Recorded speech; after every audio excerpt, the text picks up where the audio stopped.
On the night of March 14, 1939, a fierce battle took place between Czechoslovak soldiers and the occupying forces of Nazi Germany. The Czech lands, together with their allies and significant German fellow citizens with a 1,000-year tradition of borders, were to be definitively absorbed by Germany according to Hitler's plan. The battle for the Čajánek Barracks, in a place that is almost unknown to most of the Czech public today, was one of the first expressions of resistance that defended Czech national identity. Resistance that, after 7 years of occupation, ended with the victorious return of the ancient borders and the preservation of Czech sovereignty. It has become a strange custom that the Second World War and Czechoslovak destinies are talked about endlessly. The number of victims of the nation is reduced, and it is claimed that we practically did not resist the German occupation. However, the historical reality was very different. Throughout the war and occupation, various forms of national resistance functioned. The first were armed Czech and Slovak soldiers who clashed with the German army, but also in the east of the Republic with the Hungarian army and with the greater Ukraine-oriented organization Carpathian Sich. All these actions took place in the spring of 1939, when Nazi Germany escalated pressure on the weakened Czechoslovak Republic with the aim of its complete liquidation. According to German instructions, and with the threat of a Hungarian invasion, the Slovak Assembly, headed by Josef Tiso, declared at noon on March 14th the secession of Slovakia from the Republic and the creation of an independent state under Hitler's patronage. Czechoslovak President Emil Hácha departed for Berlin at 4 p.m. to negotiate with Hitler. However, Hitler accepted Hácha's proposal only later and announced his irrevocable will that the following day he would militarily occupy the rest of the Czech territories. In reality, however, at 5:30 in the evening on March 14th, a German representative crossed the Czechoslovak border with the Ratibor Corps of the German Wehrmacht, and a little later with the famous Leibstandarte SS Adolf Hitler. The reason for this haste was the fear of the German generals that Poland might exploit the situation to invade the rest of the Czech territory, which would lead to a Polish-German conflict that was undesirable for Germany at that moment. Therefore, German units invaded Czechoslovak territory even before the official date of the occupation, occupied Czechoslovak Ostrava without resistance, and advanced rapidly further. However, at 6 p.m., they encountered armed defense at the Čajánek Barracks in the given locality. The garrison of the barracks at that time consisted mainly of recruits. Most of them were holding a weapon for the first time. The soldiers in the Čajánek Barracks, like most of the inhabitants of Czechoslovakia, awaited the results of President Hácha's negotiations with Hitler in Berlin and had no idea that a swift occupation would occur. Our people knew nothing. Of course, the Germans, especially the Sudeten Germans, knew it very well. Since the morning they had hung swastika flags everywhere, walked around in white knee socks and cheered. And even before the German army arrived in Friedeck, they had already occupied the district office. While the Tirsin region had already been severed from the Republic in the autumn of 1938, Friedeck, with the given locality, remained Czech until the beginning of 1939. The newly established German borders near Pribor were barely 6 kilometers away. Therefore, when Wehrmacht units crossed this border and advanced towards Friedeck, everything happened so quickly that no one had time to react. Local members managed to stop one of the advancing columns near the Cajanek Barracks building in order to occupy it. Soldiers at the entrance gate called on the approaching German officers to stop. However, when the German officers did not react and began to clean their weapons, they opened rapid fire. A Polish language course was taking place in the barracks at that moment, led by Lieutenant Karel Martinek and accompanied by Captain Karel Pavlik. Both became central heroes of these moments. As soon as they heard the shooting, Captain Pavlik issued an order to defend, and the battle began.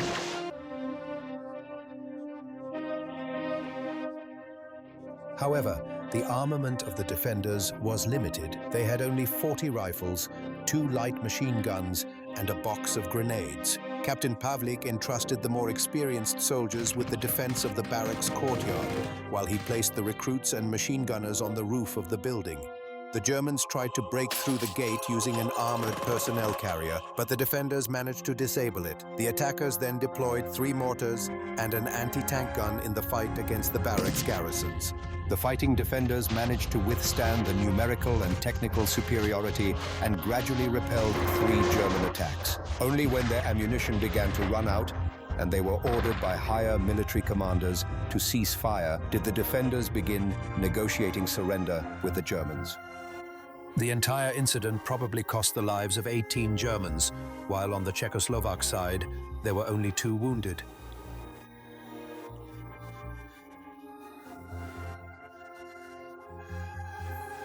It is likely that the experienced moral trauma also played a role in the defense, and Captain Pavlik did not even consider anything other than defense from the very moment the first shots were fired in front of the barracks.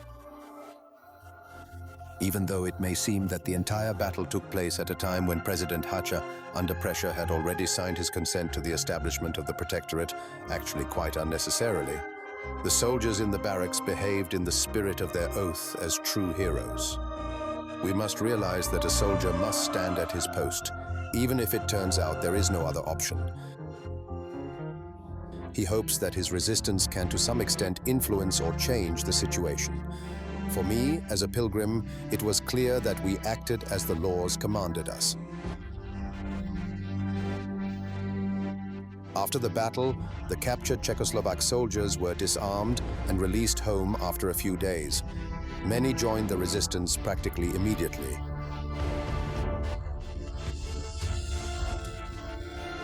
The commander of the barracks defense, Captain Pavlik, actively worked in resistance organizations for the homeland and the defense of the nation, where he collaborated with the well-known resistance hero, Staff Captain Moravec, and probably also had a share in organizing the assassination of Reinhard Heydrich. He was subsequently arrested by the Gestapo and died in the Mauthausen concentration camp in 1943.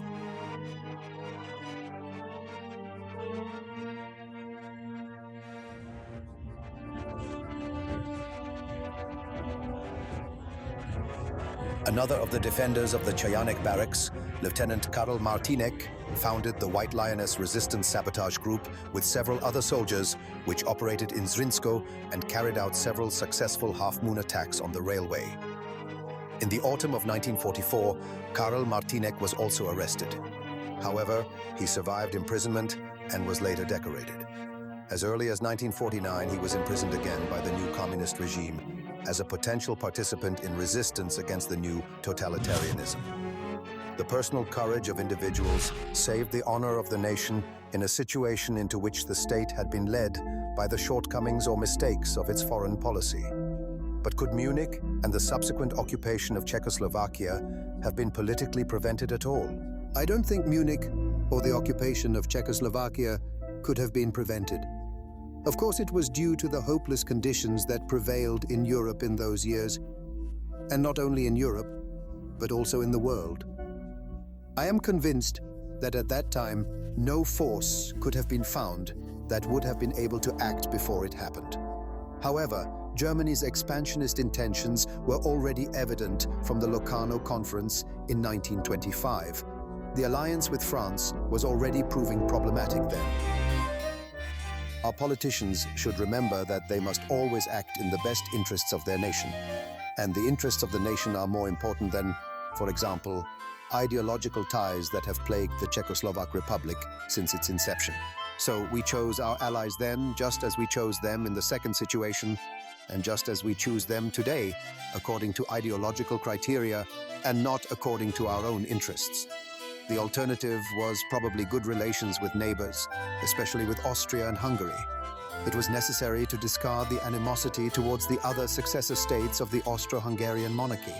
Of course, this means relying not on Atlantic powers like France and England, but rather on Italy, in whose favor Mussolini stood at that time. At that time, Any connection between so-called Italian fascism and German Nazism was completely out of the question. The alliance of Mussolini's Italy with Nazi Germany only arose in the 1930s and was an attractive solution for Italy. Some Czechoslovak politicians had previously actually considered making the Kingdom of Italy, rather than France, their primary ally.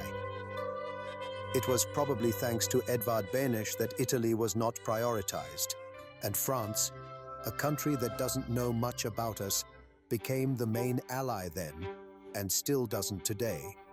Of course, efforts at some cooperation with Italy were ultimately limited, and Mussolini, even after seizing power, was even awarded the Order of the White Lion.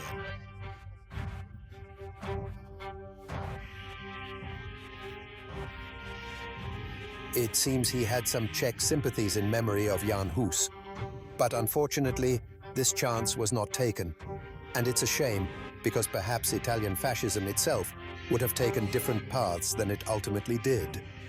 However, nothing like that happened, and the political development, determined by Czechoslovakia's long-term orientation towards the French alliance, ultimately led to the Munich Agreement. Shouldn't we have rejected the dictate and defended Czechia ourselves? The entire concept of Czechoslovakia's defense in 1938 assumed that if no one came to our aid, defense would be practically impossible and would last a maximum of a few weeks, just enough time to win a war with a stronger enemy. The difference in military strength between Czechoslovakia and Germany was significant.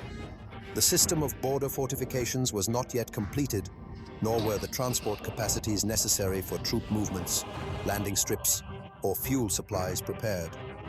I think that in 1938, only 20 years had passed since the First World War, a war that was then the most devastating in history and affected this country. I think that once people show determination, they don't want another war. In the name of eternal peace, a fatal loss of time, and a delay in necessary defense, measures occurred among a large part of the Czechoslovak elite due to the unfortunate development of European events.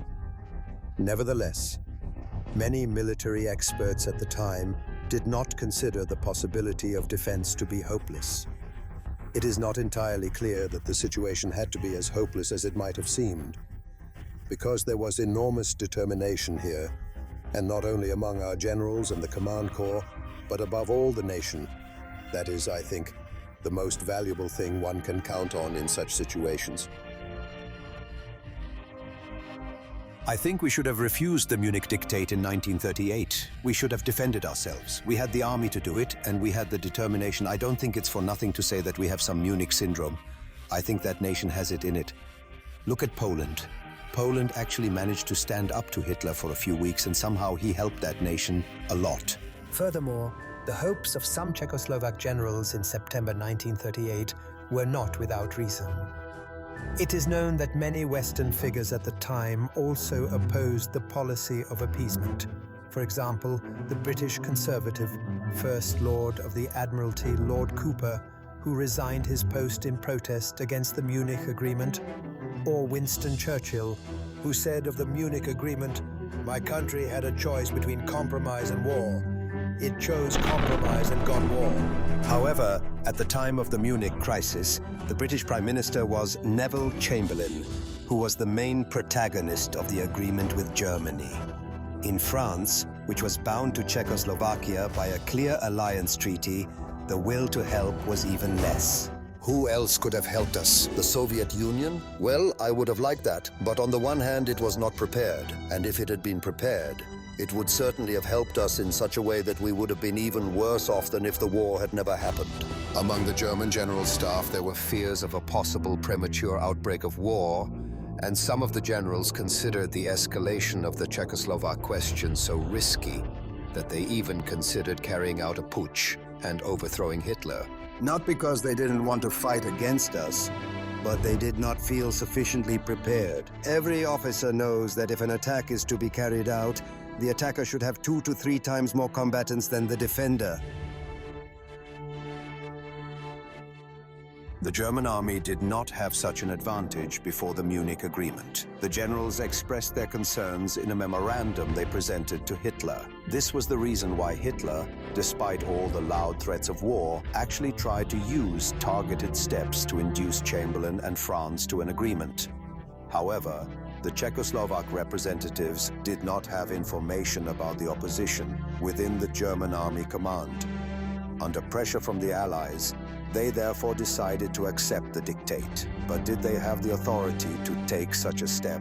Neither the president nor the government had the authority to hand over essentially part of our territory to anyone, because since then, let's say at least since 1918, there has been an institution like the Parliament, and only there should have been the authority to officially resolve this matter.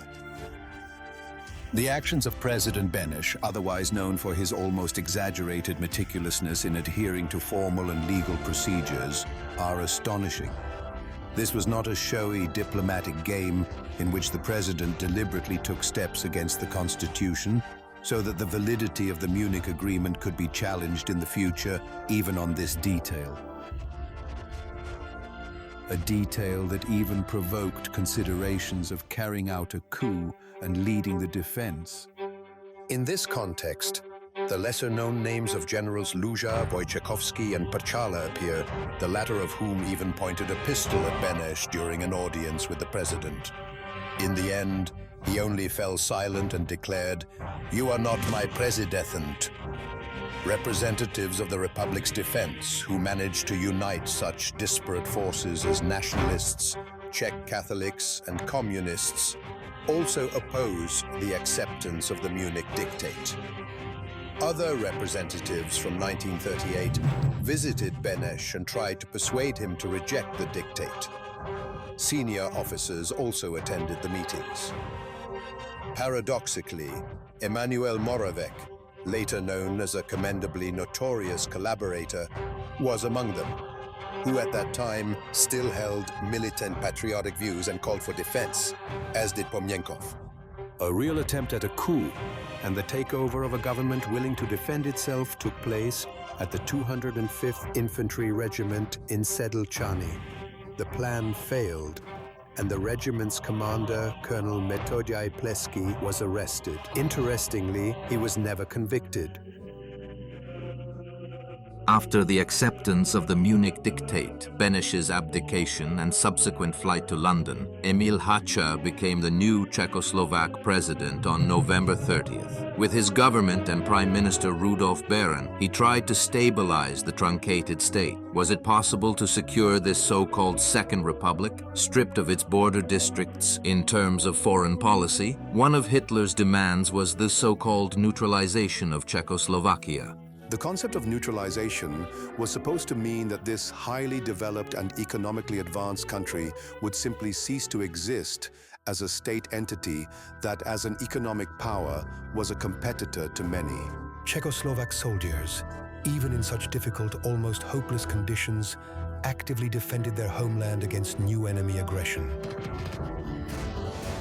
The armed clashes of spring 1939 were in fact the first shots of the Czech resistance. From a military point of view, the event at the Čajánek Barracks in March 1939 might have seemed completely insignificant. It was certainly a lost cause. I would compare it, for example, to the defense of the patriotic assassins of Heydrich, who defended themselves against overwhelming odds, and despite their endurance, it ended in their deaths. This event, too, did not actually turn out favorably for the defenders. But from the point of view that the Czech nation showed that it was able to resist the occupation by Hitler's Germany, at least to a minimal extent, it secured significance for the future and for history through its actions. The resistance then continued mainly in the occupied homeland and on the resistance fronts. The battle with Nazi Germany in Europe finally culminated with its last shots in Prague, on the soil of the Czech lands where the first shots were fired. A struggle, the culmination of which was the years of occupation and 1945, when the end of the 1930s came. In 1869, the German publicist Franz Josser who became the author of the nonsensical designation Sudeten Germans. Sudeten Germans was born in Svitavy. This term had never been used before for Germans from the Czech lands. Franz Jeser was inspired by the geographical name of the Kukonose-Jeseniki mountain range, Sudetendeutsche, which is a word of Celtic origin, known from ancient maps of Central Europe and meaning Boar Mountains. The designation of Germanic settlement has nothing to do with it. Therefore, I think we should not use it. It is not a historical concept. He created it in 1903. He wanted to distinguish the Germans living in Bohemia and Moravia from the Germans living in the Alpine countries, the so-called Alpine Germans, or simply Austrians.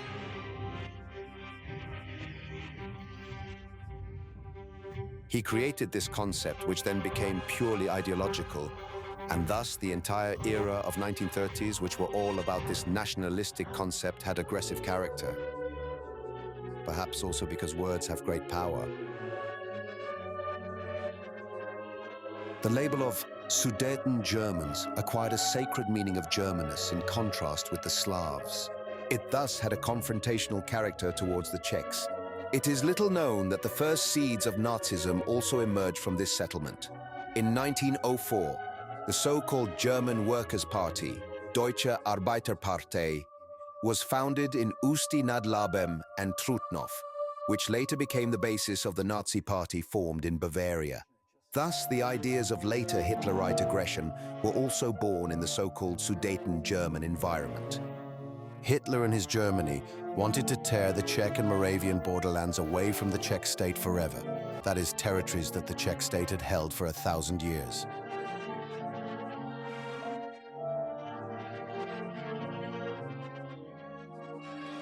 The Central European space is an area of strategically interconnected and complex ethnic relations. The repetition of former conflicts with official institutions is hampered by nonsensical political hypercorrection, and the term nationalism, for example, is practically forbidden in present-day Germany and automatically associated with Nazism. However, patriotism does not have to mean intolerance, and in the Czech environment, on the contrary, it would strengthen pride in the centuries-old tradition of ancestors. My father came from a very patriotic Czech family which really stood up against this Germanizes. He really didn't like Germans, but even then he married a German woman that didn't know a single Czech word. And they raised together 3 children, and they really liked each other. So the Central Europe is really complicated. The expulsion of the German and Hungarian populations was no accident. There were justified fears that the number of Germans could outweigh the number of Czech inhabitants, and of course the theory arose that if Germany were to reunite, the Germans would again begin to identify with Germany. I think this would bring national tension. Look at what it did in the Balkans, what war it de facto caused 20 years ago. The Czech nation managed to overcome the Munich betrayal and the hopelessness of the occupation to such an extent that after the Second World War, it achieved a historical victory. The attempt to seize the 1,000-year tradition of the Czech kings turned into a revenge of history, the displacement of the Sudeten German population from the Czech borderlands. The story of Bohemia lost and regained borders reminds us that law must be defended, even in the face of situations that seem completely hopeless. Czechoslovak soldiers had this determination during the Second World War, including the soldiers from Čajánek Barracks. Soldiers betrayed, undefeated, and after difficult years of resistance, finally victorious.